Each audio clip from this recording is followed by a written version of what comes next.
দেখো বন্ধুরা, এই ইলিশ মাছটা আজকে রান্না করব। দেখো বন্ধুরা, এখন আমি কি রান্না করছি। এই যে কাঁচকলার খোসা, এই কাঁচকলার খোসা আমি বাটা করব আর ওটা ভেজে নিচ্ছি। এই জন্য কাঁচকলার খোসাটা ভেজে নিচ্ছি, এটা বাটা করবো, নারকেল দিয়ে বাদাম দিয়ে বাটা করব।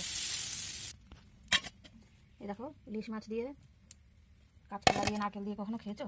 এই যে কাঁচকলা কেটে রেখেছি, কাঁচকলা দিয়ে আর এই যে নারকেল পিষিয়ে রাখলাম, নারকেল, পেঁয়াজ, রসুন, আদা, জিরা, লঙ্কা সব একসাথে পিষিয়ে রাখলাম। এই দিয়ে আজকে ইলিশ মাছ রান্না করবো।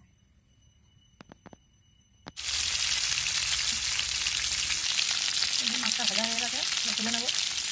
এখানে ফোড়ন দিয়ে দেবো কটা শস্য। এবার কাঁচকলাগুলো দিয়ে দেবো।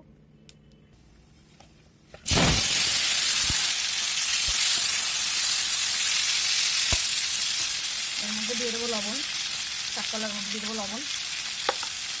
এবার একটু দিয়ে দেবো হলুদ, একটু ভালো করে ভেজে নেবো কাঁচকলাগুলো।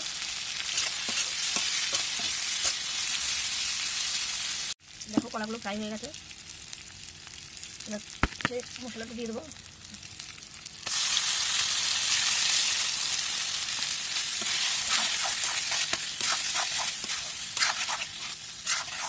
লবণ দিয়ে দেবো, এর মধ্যে কিছুটা লবণ দিয়ে দিলাম, হলুদ দিয়ে দিলাম, একটু দিয়ে দিলাম 1 চামচ কাশ্মীরি লঙ্কা পাউডার।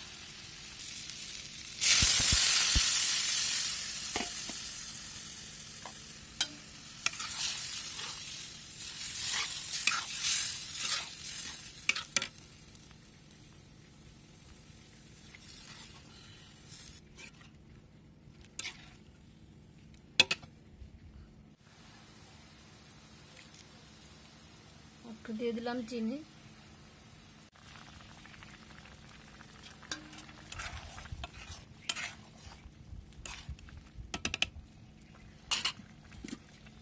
এবার মাছটা দিয়ে দেবো।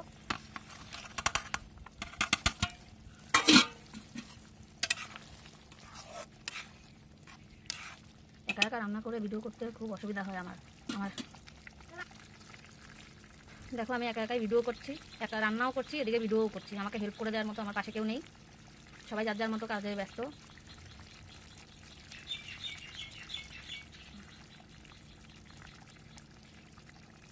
আমি যেমন পারছি তেমন করছি, কিন্তু একা একা করতে খুবই অসুবিধা হয়। আমি কিছু করার নেই, এভাবেই আমাকে করতে হবে। তরকারিটা আমার হয়ে গেছে, এখন নামিয়ে ফেলবো। কিন্তু আমি একা একা ভিডিও করছি তো, ওই জন্য নামানোর সময় আমি আর দেখাতে পারছি না। আমি মোবাইলটা রেখে তারপরে নামিয়ে তারপরে আমি আবার দেখাবো তোমাদেরকে।